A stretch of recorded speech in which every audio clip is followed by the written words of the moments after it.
बिस्मिल्लाहिर्रहमानिर्रहीम। अस्सलाम वालेकुम। ये मैंने आपके साथ मेरे ख्याल में स्क्रीन मैंने शेयर कर दी है। अगर नज़र नहीं आ रहा तो ये आप मैसेज भेज सकते हैं। मेरे ख्याल में मैं शेयर कर रहा हूँ स्क्रीन।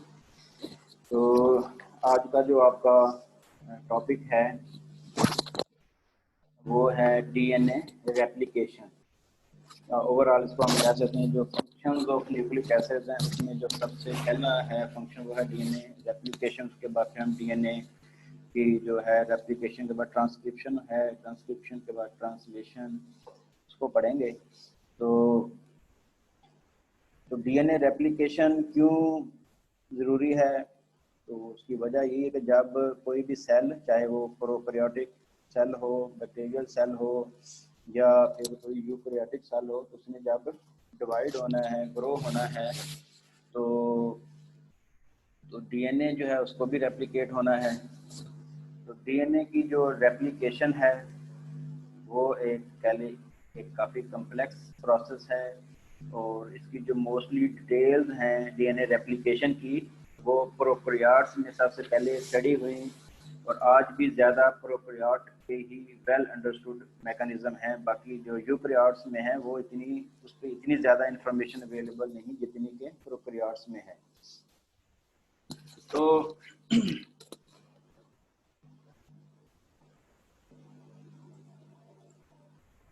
तो डीएनए की जो रेप्लिकेशन है, अगर मैं इमेज आपके सामने रखूं तो एक ख़ास रीजन होता है डीएनए का, स्पेशली प्रोकैरियोट्स में। जैसे कि हमें पता है कि डीएनए जो होता है सर्कुलर क्रोमोसोम होता है, डबल स्ट्रैंडेड सर्कुलर क्रोमोसोम। तो ये जो अगर फर्ज करें ये जो स्ट्रैंड है ये सर्कल की फॉर्म में हो तो उस पूरे सर्कल में किसी एक जगह पर डीएनए की रेप्लिकेशन स्टार्ट होती है और उस खास जगह जहां पर डीएनए की रेप्लिकेशन स्टार्ट होती है उसको कहते हैं ओरिजिन ऑफ रेप्लिकेशन। और यूकैरियोट्स में भी यही अज्यूम किया जाता है, लेकिन हो सकता है क्योंकि इतना बड़ा जीनोम है, स्पेशली अगर ह्यूमन जीनोम की बात करें तो हो सकता है मल्टीपल ओरिजिन ऑफ रेप्लिकेशन हो, बट एटलीस्ट वो इंफॉर्मेशन अवेलेबल नहीं ह्यूमन में।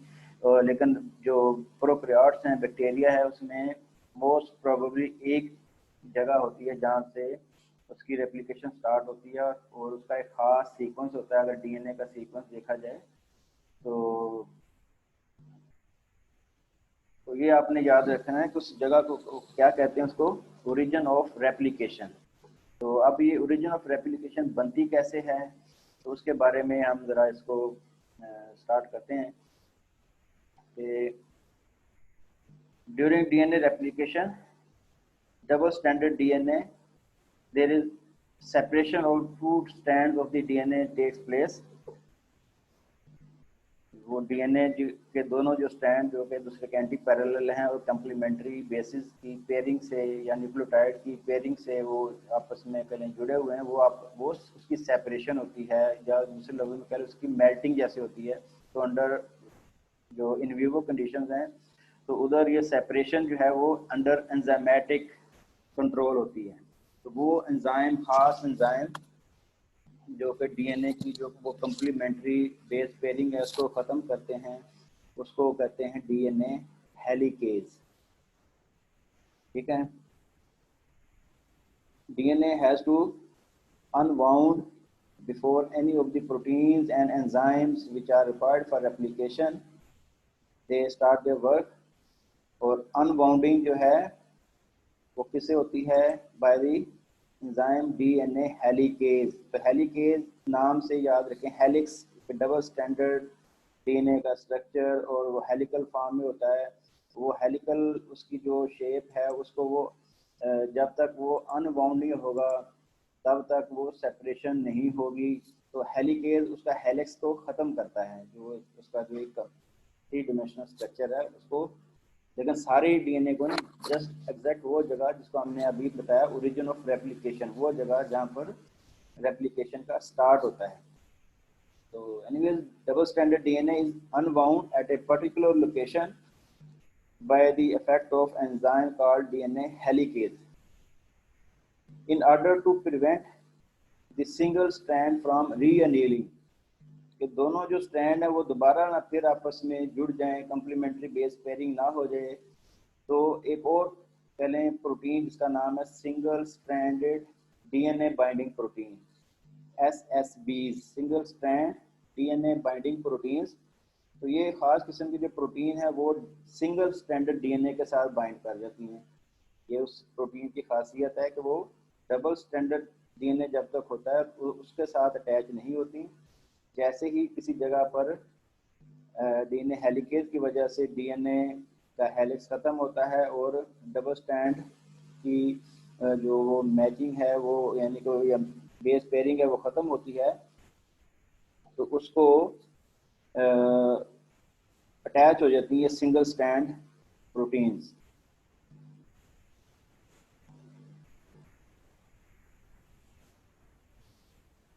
तो उसके बाद यानी कि जो री अनीलिंग है या री मैचिंग है उसको प्रोवाइड करें प्रिवेंट करता है ये जो दो मल्टीपल प्रोटीन्स हैं SSBs। उसके बाद अब क्या होता है कि दो डीएनए के स्ट्रैंड अब आगे हैं, तो सोचा तो यही जा सकता है कि दोनों जो स्ट्रैंड उस पर डीएनए की जो सिंथेसिस का अमल होना है वो एक जैसा होगा, लेकिन ऐसा नहीं है। एक स्ट्रैंड पे डीएनए की सिंथेसिस दूसरे स्ट्रैंड से ज़रा मुख्तलिफ होती है। तो सबसे पहले हम आते हैं वो स्ट्रैंड, अगर दोबारा इसमें इमेज की तरफ जाऊं तो ये हमने थोड़ा सा समझा कि ये जो डबल हेलिक्स है ये अब सिंगल स्ट्रैंड में चेंज हुआ just at the site of origin of replication. तो अब ये जो एक अपीयरेंस बनती है इसको कहते हैं रेप्लिकेशन फोर्क, ठीक है।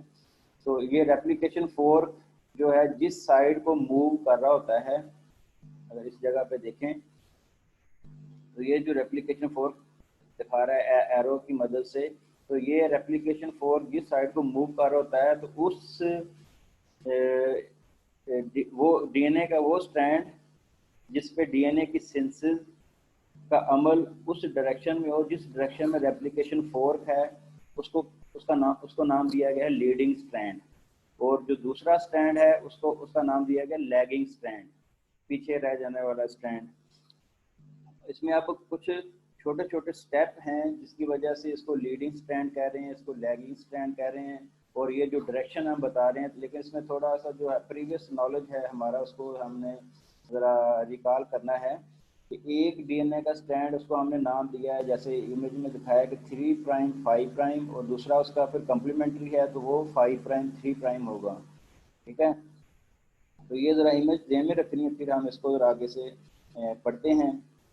और अगर ये स्ट्रैंड 3 प्राइम 5 प्राइम है तो इसके जो कम्प्लीमेंट्री दूसरा स्ट्रैंड जो बनना है नया स्ट्रैंड जिसको डॉटर स्ट्रैंड कह लें, तो उसकी डायरेक्शन इसके अपोजिट होगी, यानी कि वो 5 प्राइम 3 प्राइम होगा। और जो इस पेरेंट स्ट्रैंड के अगेंस्ट स्ट्रैंड बनना है डॉटर स्ट्रैंड उसकी डायरेक्शन 3 प्राइम और 5 प्राइम होगी। तो ये कंसेप्ट थोड़ा सा ध्यान में रख के हम इसको पढ़ते हैं कि डीएनए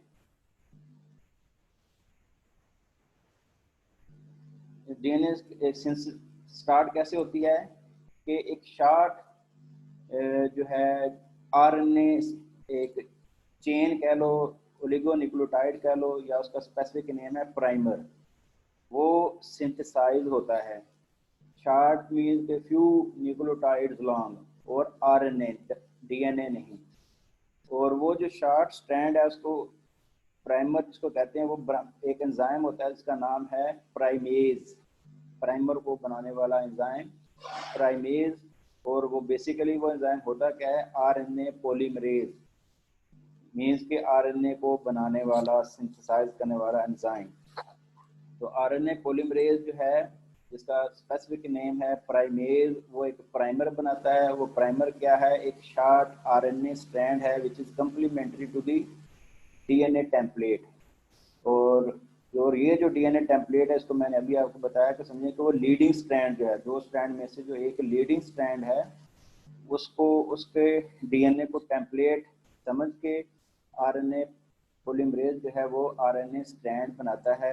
और ये वो ख़ास जगह होती है या स्टार्टिंग पॉइंट होता है जिस जिस पर से डीएनए की सिंथेसिस होनी है। वो कैसे होती है कि जो अभी जो प्राइमर बना वो जाके अपना कम्प्लीमेंट्री बेस पेयरिंग की वजह से जाके अटैच हो जाएगा डीएनए स्ट्रैंड की तरफ। और फिर एक और एंजाइम है जिसका नाम है डीएनए पॉलीमरेज 3 या डीएनए पॉल 3। ये ओरिजिनल डीएनए जो है, ये पेरेंट डीएनए है, उसको टेम्पलेट समझ के कंसीडर करके तो एक नया स्ट्रैंड बनाना शुरू करता है। और ये नया स्ट्रैंड कैसे बनता है कि वो आरएन जिस जगह पे आरएनए प्राइमर अटैच हुआ है वो उसकी स्टार्टिंग पॉइंट है। और फिर आरएनए प्राइमर क्यों चाहिए? क्योंकि अगर डीएनए का ये स्ट्रक्चर मैंने आपने पहले भी आपने पढ़ा है कि एक न्यूक्लियोटाइड जो होता है उसकी एक उसकी राइबोज होती है। आरएनए है तो वो राइबोज होगी, डीएनए है तो डीऑक्सी राइबोज होगी। उसकी दूसरी तरफ जो है वो फास्फेट है वो ग्रुप, और एक साइड पे इसके नाइट्रोजनस बेस है जो कि दिखाई नहीं गई, लेकिन वो नाइट्रोजनस बेस इसकी कार्बन नंबर 1 पे अटैच होती है। नंबर 2 जो है OH, इसकी बेस पे हम कहते हैं ये डीएनए का न्यूक्लियोटाइड या आरएनए का। और ये थर्ड नंबर कार्बन है C3 से कहते हैं। इसमें जो OH लगा होता है ये वो पॉइंट है जो कि ये आरएनए प्राइमर प्रोवाइड करता है टू दी न्यू न्यूक्लियोटाइड्स। ठीक है, जो न्यूक्लियोटाइड के कह लें जो बिल्डिंग ब्लॉक्स हैं सेल के अंदर मौजूद होते हैं, उनको अगर डीएनए पॉलीमरेज ने उठा उठा के इनके साथ अटैच करना है तो उसको ये पॉइंट चाहिए, ये 3 नंबर कार्बन पे जो OH बॉन्ड है, सॉरी OH ग्रुप है, इसके साथ नीचे वाले न्यूक्लियोटाइड का जो है वो फास्फेट आके कोवलेंट बॉन्ड बनाएगा। और ये एक न्यूक्लियोटाइड अटैच हो गया, फिर इसके साथ जब दूसरा होगा तो जिसको हमने फास्फोडाइएस्टर बॉन्ड कहा था। तो कहने का मकसद ये है कि जो आरएनए प्राइमर अभी ऊपर हमें मैंने बताया कि लगा होता है, उस आरएनए प्राइमर का उस आरएनए प्राइमर के जो शुगर है, राइबोज शुगर है, उसकी पोजीशन नंबर 3 के ऊपर जो OH है वो अवेलेबल होता है। ठीक है, उसी OH के साथ नए डीएनए के जो न्यूक्लियोटाइड्स हैं वो अटैच होते हैं, और उनको कौन अटैच करता है? DNA polymerase 3। ठीक है, और अब चूंकि 3 प्राइम एंड पे न्यू न्यूक्लियोटाइड अटैच होते हैं तो कहा जाता है कि ये जो डीएनए पॉलीमरेज है ये न्यू डीएनए की जो सिंथेसिस है उसको 5 प्राइम टू 3 प्राइम डायरेक्शन में वो करता है। ठीक है, अगर ये अगेन मैं स्ट्रैंड देखूं तो ये 3 प्राइम एंड है उसका, जिस साइड पे फास्फेट लगी होती है उसको हमने पहले पढ़ के हैं कि वो उसका डीएनए का 5 प्राइम एंड होता है। तो इस डायरेक्शन को डीएनए की सिंथेसिस की डायरेक्शन को कहा जाता है 5 प्राइम टू 3 प्राइम एंड, क्योंकि 3 प्राइम एंड पे न्यू न्यूक्लियोटाइड अटैच होते हैं। तो ये जो डीएनए पॉलीमरेज की एबिलिटी है 5 प्राइम टू 3 प्राइम डायरेक्शन में सिंथेसिस, ये चाहे लीडिंग स्ट्रैंड हो या चाहे दूसरा स्ट्रैंड जिसको हमने लैगिंग स्ट्रैंड कहा, दोनों में इसकी डायरेक्शन ऐसे ही है। ठीक है, लेकिन जो फ़र्क है वो मैं अभी आपको एक्सप्लेन करता हूँ कि लीडिंग स्ट्रैंड पे एक ही दफ़ा प्राइमर लगना है और उसकी जो कह लें 3 प्राइम साइड है उससे न्यूक्लियोटाइड अटैच होना शुरू हो जाएंगे। और इस जो डीएनए की सिंथेसिस का अमल है, एक एक न्यूक्लियोटाइड के अटैच होने का जो अमल है उसको कहते हैं this is continuous process. The DNA strand is usually termed leading strand and provides the means for continuous DNA synthesis।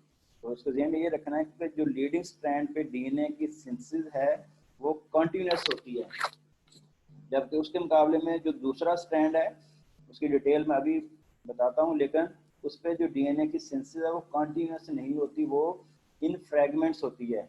वो फ्रैगमेंट कैसे होते हैं वो अभी हम जरा शुरू करते हैं उसको पढ़ना।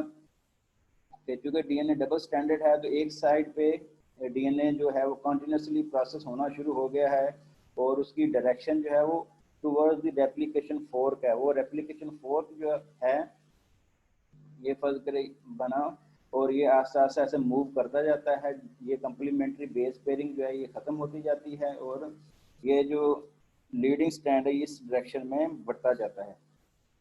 ठीक है, उसके मुकाबले में जो दूसरा स्ट्रैंड है जिसको हमने लैगिंग स्ट्रैंड कहा, उस पर भी आरएनए प्राइमर अटैच होता है, लेकिन मल्टीपल टाइम उस पर जो स्ट्रैंड की सिंथेसिस है वो कंटिन्यूस नहीं है। और फर्ज करें पहले लैगिंग स्ट्रैंड पे एक प्राइमर लगा और उसकी जो ये 3 प्राइम एंड से डीएनए पॉलीमरेज 3 ने न्यूक्लियोटाइड अटैच किया और इसकी डायरेक्शन जो है वो जैसे ये एरो दिखा रहा है इस साइड को जा रही है, ठीक है। और पेरेंट स्ट्रैंड की डायरेक्शन क्या है 5 प्राइम 3 प्राइम, तो जो न्यू स्ट्रैंड बन रहा है उसकी डायरेक्शन क्या है 5 प्राइम टू 3 प्राइम। तो फर्क जो उसमें है लीडिंग स्ट्रैंड पे डीएनए सिंथेसिस और लैगिंग स्ट्रैंड पे डीएनए सिंथेसिस में ये है कि लीडिंग पे एक ही दफ़ा प्राइमर लगा और उसके 3 प्राइम एंड से ऑनवर्ड या overall 5 prime to 3 prime DNA synthesis होती जा रही है और ये कंटिन्यूस रहनी है। लेकिन लैगिंग स्ट्रैंड पे एक प्राइमर लगा, कुछ सिंथेसिस हुई और ये तकरीबन कहा जाता है 1 से 2 किलो बेस पेयर यानी कि 1000 से 2000 न्यूक्लियोटाइड सिंथेसाइज होने के बाद फिर एक और नया प्राइमर लगता है। तो उसको ये डायग्राम में ऐसे ज़ाहिर किया गया है कि एक प्राइमर लगा, उसकी ये सिंथेसिस हो रही है, फिर एक और प्राइमर लगा और फर्दर नेक्स्ट स्टेप में वो स्ट्रैंड और बढ़ता है, ठीक है। तो इसकी direction definitely against the replication fork है। रेप्लिकेशन फोर्क किस तरफ को मूव कर रहा है, तो ये जो है इस साइड को मूव कर रहा है, ठीक है। तो इसको हम थोड़ा सा और डिटेल में पढ़ते हैं कि the synthesis of the other strand take place in a more complex way। जिसको कोई 1960s में एक मॉलिक्यूलर बायोलॉजिस्ट हैं ओकाज़की, जापानीज साइंटिस्ट, उसने इसको स्टडी किया और उसने ये लैगिंग स्ट्रैंड का मॉडल प्रपोज किया और बताया कि जो लैगिंग स्ट्रैंड पे डीएनए की सिंथेसिस होती है that takes place in patches या short stretches of about 1 to 2 kilo base पे, और उनको ओकाज़की फ्रैगमेंट भी कहते हैं, उसी के नाम से ओकाज़की फ्रैगमेंट्स। वो और ओकाज़की फ्रैगमेंट्स बनते कैसे हैं कि एक प्राइमर लगा और उसके 3 प्राइम एंड से ऑनवर्ड डीएनए सिंथेसिस स्टार्ट हो गई। तो लीडिंग स्ट्रैंड की तरह यहाँ पर भी जो डायरेक्शन है डीएनए की सिंथेसिस की, क्योंकि होती तो डीएनए पॉलीमरेज सी से ही है, तो उसकी वजह से ये डायरेक्शन 5 प्राइम टू 3 प्राइम ही कहलाती है। और लेकिन it use many RNA primers for individual stretch, ठीक है। और ओवरऑल इसको कहते हैं डिसकंटिन्यूअस डीएनए सिंथेसिस। और फिर क्या होता है कि अब क्योंकि लीडिंग स्ट्रैंड पे तो एक ही आरएनए लगा था उसका प्राइमर, लेकिन लैगिंग स्ट्रैंड पे मल्टीपल आरएनए के प्राइमर हैं। और क्योंकि डीएनए का जब एक पूरा मॉलिक्यूल सिंथेसाइज हो जाता है, एक पेरेंट सर्कुलर क्रोमोसोम से 2 सर्कुलर क्रोमोसोम बन जाते हैं, तो ये जो आरएनए का इसमें पैचेज लगे हुए हैं इसको रिमूव करना ज़रूरी होता है। तो फिर क्या होता है कि एक और एंजाइम जिसको कहते हैं डीएनए पॉलीमरेज 1, डीएनए पॉल 1, ये इसका कहने के अमल स्टार्ट होता है और ये आरएनए प्राइमर वो जहाँ जहाँ पर भी लगे होते हैं उसको ये रिमूव कर देता है, ठीक है। तो इसके आरएनए प्राइमर को डीएनए से डिटैच करने के अमल को कहते हैं कि ये इसकी एक्सोन्यूक्लियेज प्रॉपर्टी है। ये एंजाइम की डिफरेंट टाइप्स होती हैं, कुछ एंजाइम उनको हम कहते हैं एक्सोन्यूक्लियेज, कुछ को हम कहते हैं एंडोन्यूक्लियेज। तो एंडोन्यूक्लियेज ये अभी अगर टाइम बचेगा तो ये मैं नेक्स्ट छोटा सा टॉपिक उसमें भी इसका जिक्र आएगा। तो एंडोन्यूक्लियेजेस होते हैं ये डीएनए को कहीं से भी उसके सेंटर में या अंदर से उसको ब्रेक करते हैं। जो एक्सोन्यूक्लियेजेस एक्सो यानी एक्सटर्नली उसको डिटैच करते हैं। ऐसे ही समझना जैसे जख्म पे पट्टी लगी होती है तो हम पट्टी को एंड से पकड़ के ऐसे उतार दें, तो ये एक्सोन्यूक्लियेज। और तो डीएनए पॉलीमरेज 1 का फंक्शन क्या है कि it detaches the RNA primer which is already bound by complementary base pairing to the parent strand. तो जब ये जो आरएनए प्राइमर तो ये जो जब आरएनए प्राइमर रिमूव होंगे वहाँ पर गैप यानी कि प्रोड्यूस हो जाएंगे, तो वो जो गैप हैं उनको भी फिल करना कह लें ज़रूरी है। तो वो गैप कौन फिल करता है? तो पहले जैसे ही इसने अपने 5 प्राइम 3 प्राइम एक्सोन्यूक्लियस फंक्शन की वजह से आरएनए प्राइमर को रिमूव किया, तो साथ ही साथ वो वहाँ पर डीएनए भी सिंथेसाइज कर देता है उस जगह पे। लेकिन ऑलरेडी सिंथेसाइज डीएनए और जो ये जो न्यू डीएनए का एक स्ट्रेच प्रोड्यूस हुआ है, उनके दरमियान एक थोड़ा सा गैप रह जाता है। जैसे पर अगर ईंट दीवार बन रही होती है तो दो ईंटों के दरमियान गैप होता है, वहाँ पर सीमेंट कह लें जैसे लगा होता है। तो वो जो सीमेंट वाला जो फंक्शन है उसको जो कह लें उस गैप को जो फिल करता है वो एक और एंजाइम है, जिसको हम कहते हैं डीएनए लाइगेज, लाइगेशन से लाइगेज। यानी कि दो जो न्यूक्लियोटाइड अब पहले हमसाए में हैं, उन दोनों के दरमियान जो फास्फेट बॉन्ड की सिंथेसिस का काम है वो डीएनए लाइगेज करता है। ठीक है, the separate fragments are joined together by the DNA ligase to give a newly formed strand of the DNA on the lagging strand. तो लैगिंग स्ट्रैंड पे क्योंकि बार बार आरएनए प्राइमर लगे हुए हैं तो वहाँ पर ये लाइगेशन का अमल ज़्यादा है। उसके मुकाबले में जो लीडिंग स्ट्रैंड पे क्योंकि एक ही प्राइमर लगा होता है तो उस पर वो ज़रा रिलेटिवली कम कहने डीएनए लाइगेज का फंक्शन है। लेकिन दोनों स्ट्रैंड पे आरएनए प्राइमर की रिमूवल के बाद डीएनए पॉलीमरेज उसको रिमूव करेगा और वहाँ पर डीएनए सिंथेसाइज करेगा, और उसके बाद उनकी जो लाइगेशन का काम है वो डीएनए लाइगेज कर देगा। तो ये जो डिफरेंट एंजाइम है इनके फंक्शन आपसे यानी कि पूछे जा सकते हैं कि डीएनए हेलिकेज किस स्टेज पे एक्ट करता है, डीएनए पॉलीमरेज 3 आ गया तो वो क्या करता है, फिर कह लें डीएनए पॉलीमरेज 1 उसका क्या फंक्शन है, और फिर डीएनए लाइगेज क्या करता है।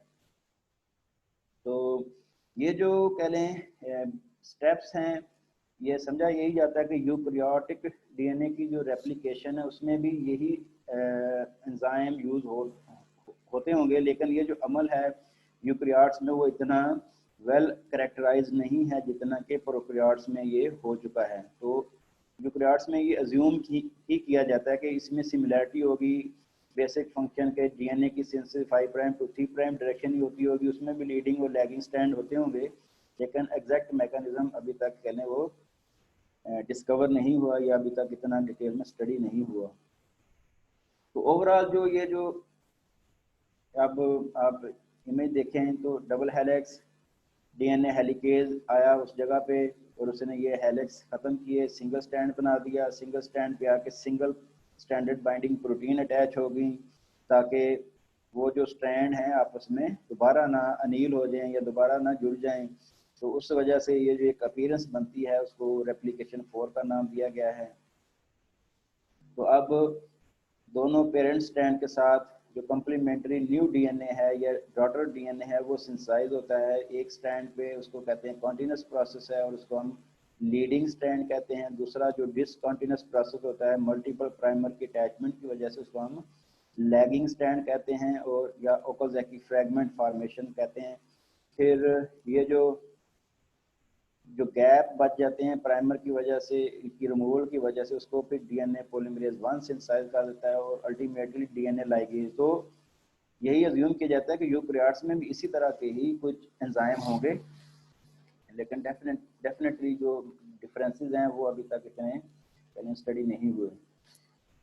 तो ये इमेज है, इसको अगर आप अच्छी तरह देख लें कि आरएनए प्राइमर क्या था, न्यूली सिंथेसाइज्ड डीएनए स्ट्रैंड क्या है। तो ओवरऑल इस अमल को हम कहते हैं कि सेमी कंजर्वेटिव रेप्लिकेशन मींस के आधा जो नया डीएनए बना है डबल स्टैंडर्ड मॉलिक्यूल बना, आधा ऑलरेडी पेरेंट वाला स्टैंड है लेकिन आधा जो है वो सिंथेसाइज हुआ। तो सेमी कंजर्वेटिव ये हाफ ओरिजिनल रहा और हाफ जो है न्यू सिंथेसाइज हो गया। तो अब ये जो इसमें हमने डिफरेंट एंजाइम पढ़े और ये सारा जो अमल है चूँकि इन विवो होता है तो उन सारे जो मॉलिक्यूलर मैकेनिज्म है उनको जब समझ लिया गया तो ये सारे जो एंजाइम हैं अब उनको लेबॉर्ट्री में भी अप्लाई किया जाता है। ये सारे एंजाइम डीएनए पॉलीमरेज है तो ये पीसीआर हम यूज़ करते हैं लेबॉर्ट्री में, उसमें भी डीएनए सिंथेसाइज ही होता है, तो उसमें पॉलीमरेज यूज़ होता है।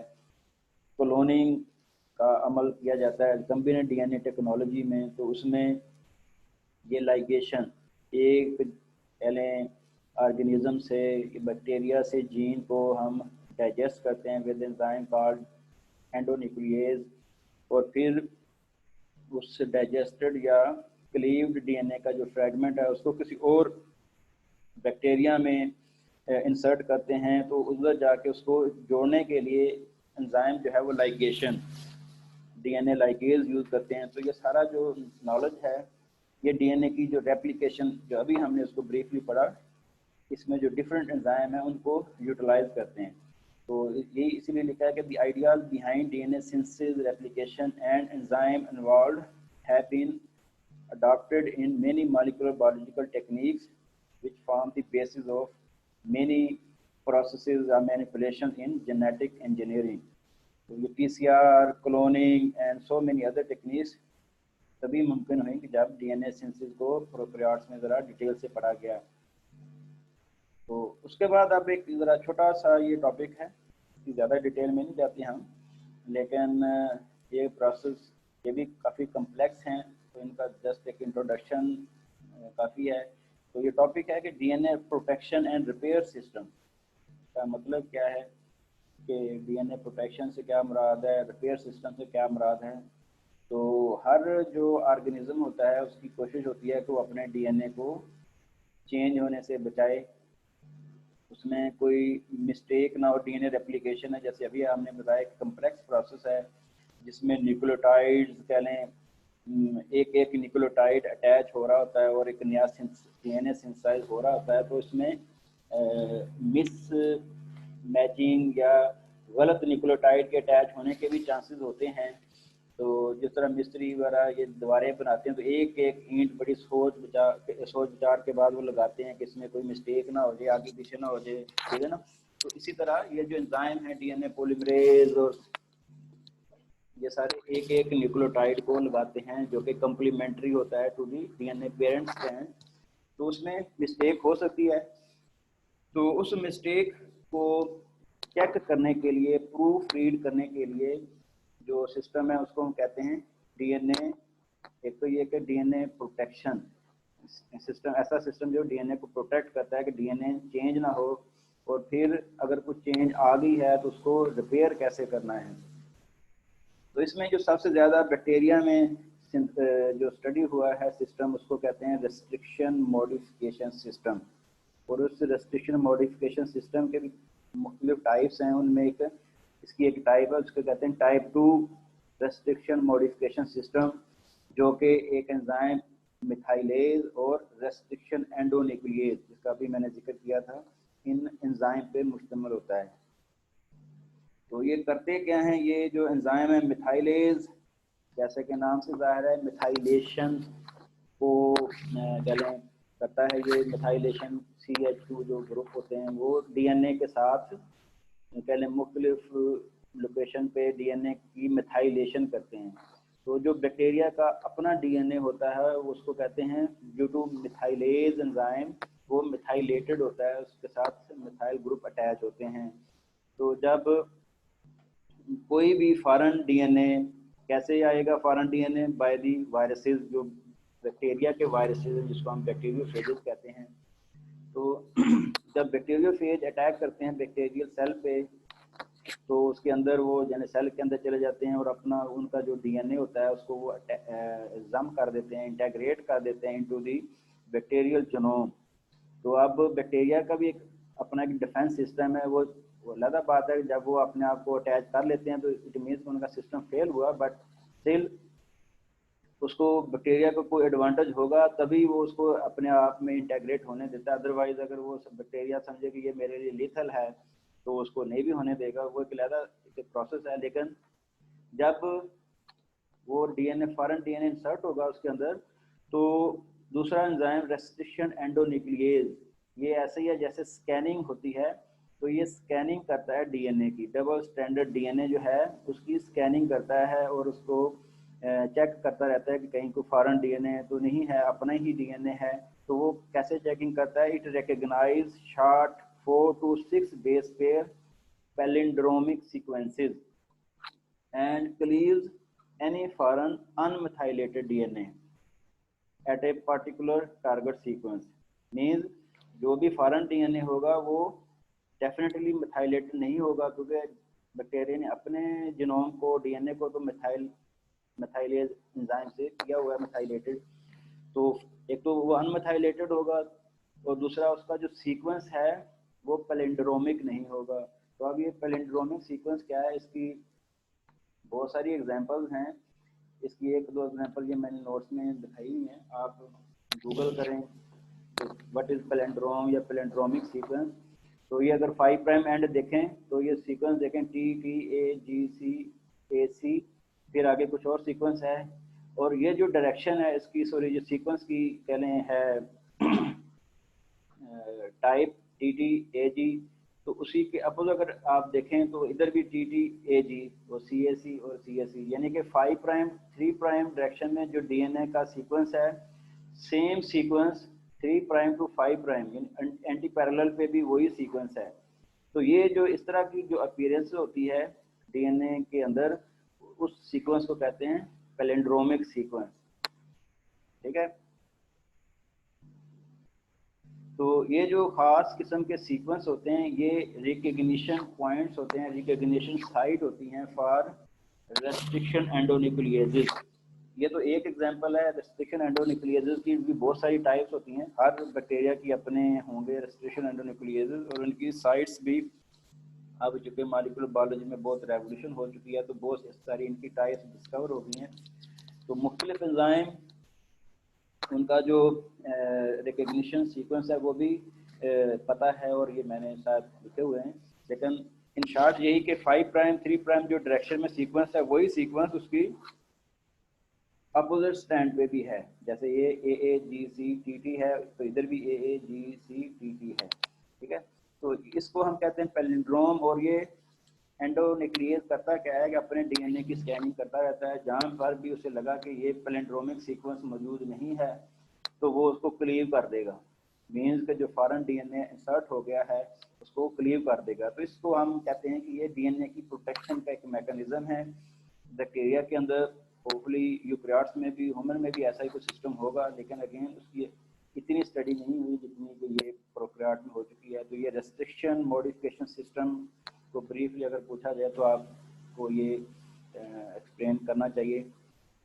फिर दूसरा आ जाता है कि रिपेयर, कि अगर कोई किसी भी वजह से मिस मैचिंग या मिस बेस पेयरिंग हो गई है during DNA replication and other जो मॉलिक्यूलर मैकेनिज्म हो रहे हैं डीएनए के, तो उसको कैसे चेक करना है और उसको फिर रिपेयर कैसे करना है। तो उसका एक जो सिस्टम है उसको कहते हैं डीएनए एक्सcision रिपेयर प्रोसेस या रिपेयर सिस्टम। ये अगेन प्रोकैरियोट्स में होता है कि अगर कोई डिटेक्ट हो गया है कि डीएनए का जो बेस है वो रॉन्गली अटैच हो गई है। अब रॉन्गली ऐसे भी हो सकता है कि जैसे बैक्टीरिया का हम कहते हैं कि यूवी लाइट को एक्सपोज करें तो उससे म्यूटेशन आ जाती हैं। बहुत सारे केमिकल्स ऐसे हैं जो कि डीएनए में चेंजेस लाते हैं जिनको हम म्यूटाजेनिक सब्सटेंसेस कहते हैं। तो so many other things which can cause change in the DNA. तो जैसे डीएनए में कोई चेंज आई तो डीएनए का जो ये एक्सcision रिपेयर सिस्टम है उसको डिटेक्ट कर लेता है और फिर उसको करेक्ट करता है। तो अब ये जो सिस्टम है it depends on the length of the repairable DNA, कि जो डीएनए रिपेयर होना है उसकी लेंथ कितनी है। तो दो टाइप के ये सिस्टम है, dam system and URR system. Dam system जो ड्यूरिंग रेप्लिकेशन, डीएनए की रेप्लिकेशन के दौरान जो कह लें मिस पेयरिंग हो उसको ये सिस्टम डिटेक्ट करता है और रिपेयर करता है। और जो URR सिस्टम है वो general repair, general in replication के अलावा जो भी इश्यूज आते हैं तो उसको वो URR सिस्टम करता है। अब ये सिस्टम कैसे वर्क करते हैं उसकी माइनर डिटेल तो ये लेंथी हो जाता है टॉपिक, और कह लें सब्जेक्ट के स्कोप में नहीं है। तो आपको पता इतना होना चाहिए कि व्हाट इज एक्सcision रिपेयर सिस्टम और इसकी टाइप्स क्या हैं। और फिर एक और सिस्टम जो बैक्टीरिया के अंदर है वो एक प्रोटीन रिकम्बिनेंट A रैक ए या कम्बिनेशन ए प्रोटीन, उसकी करें उसका उसका रोल है। जैसे ही कि डीएनए को कोई डैमेज होती है बैक्टीरिया के, तो डीएनए क्या करता है, वो एक्टिवेट हो जाता है और वो एक प्रोटीन रैक ए प्रोड्यूस करता है। उस प्रोटीन के इन्फ्लुएंस में के नतीजे में एसओएस एक रिस्पांस होता है, एक इमरजेंसी रिस्पांस जनरेट होता है, जिसमें बहुत सारे एंजाइम और प्रोटीन इन्वॉल्व होती हैं। और फिर वो कह लें, वो क्या कहते हैं, जो भी डीएनए में जो कह लें डैमेज हुई है उसको वो रिपेयर होने का प्रोसेस स्टार्ट हो जाता है। तो अगेन डिटेल जो है इस रिकम्बिनेशन और रिपेयर सिस्टम की यूकैरियोट्स में सिमिलैरिटीज डेफिनेटली हैं, they share some common features with prokaryotes, but detailed mechanisms are not yet established। और जो हम डीएनए में चेंजेस की वजह से या जेनेटिक बेस्ड डिजीजेज हैं ह्यूमन में, उसकी वजह यही होती है कि जो डीएनए में चेंजेस आती हैं या डीएनए के जो रिपेयर मैकेनिज्म हैं, जब उनमें कुछ प्रॉब्लम आ जाए और नेचुरली डीएनए अपने आप को करेक्ट ना कर सके, तो वो जो चेंजेस हैं फिर वो नस्ल दर नस्ल, जनरेशन टू जनरेशन वो ट्रांसफ़र होती जाती हैं। और उन चेंजेस की वजह से फिर बहुत सारे कह लें डिफेक्ट्स हम देखते हैं। तो उन्हीं को हम कहते हैं they are the genetic diseases. वजह उसकी यही होती है कि डीएनए का जो रिपेयर सिस्टम है उसमें भी कह लें कि वो प्रूफ रीड नहीं कर सका, उसको करेक्ट नहीं कर सका, और वो अब वो प्रॉब्लम चलता जा रहा है। तो ये एक कह लें ज़रा ब्रीफली मैंने आपको टॉपिक एक्सप्लेन करने की कोशिश की। तो डिटेल जो है वो कह लें इसकी ज़्यादा वो फिर टॉपिक वाइज ही होती हैं कि अगर हम डैम सिस्टम पे अलग लेक्चर हों तो, क्योंकि काफ़ी सारा कोर्स होता है इसमें हम इतनी डिटेल में नहीं जा सकते।